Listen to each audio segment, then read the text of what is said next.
건강 이상설에 휩싸인 김정은 북한 국무위원장에 대한 갖가지 설이 여전히 난무하고 있는데요.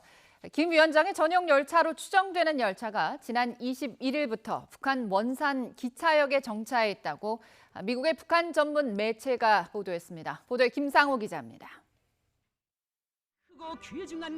중국 공산당 간부와 심장외과 전문의 6, 7명 정도가 지난 19일 북한에 들어갔다.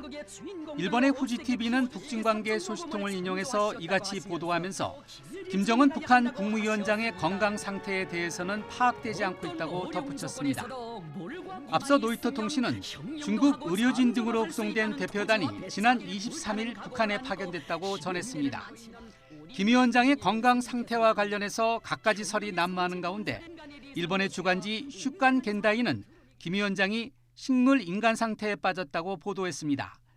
지방 시찰 도중 쓰러져 북한 측이 중국 측에 의료진 파견을 요청했는데 시간이 급해 북한 의료진이 심장 스텐트 시술을 했지만 손을 쓸 수 없는 상태라는 것입니다. 우리 정부는 북한 정세와 관련해서 지속적으로 특이 동향이 없다고 선을 그은 상황.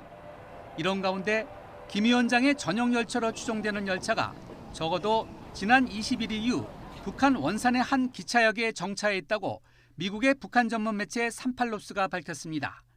산팔로스는 이 열차는 지난 15일 위성 사진에서는 보이지 않았지만 21일과 23일 찍은 사진에서는 모두 관측된다면서 김 위원장이 북한의 동부 해안 지역에 머물고 있음에 무게가 실린다고 설명했습니다.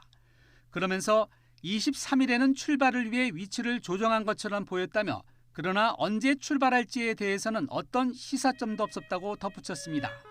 한편 일본의 마이니치 신문은 북한 정세와 관련해서 상영이 금지된 영화가 지난 17일 북한 방송을 통해 상연된 것이 특이하다고 보도했습니다.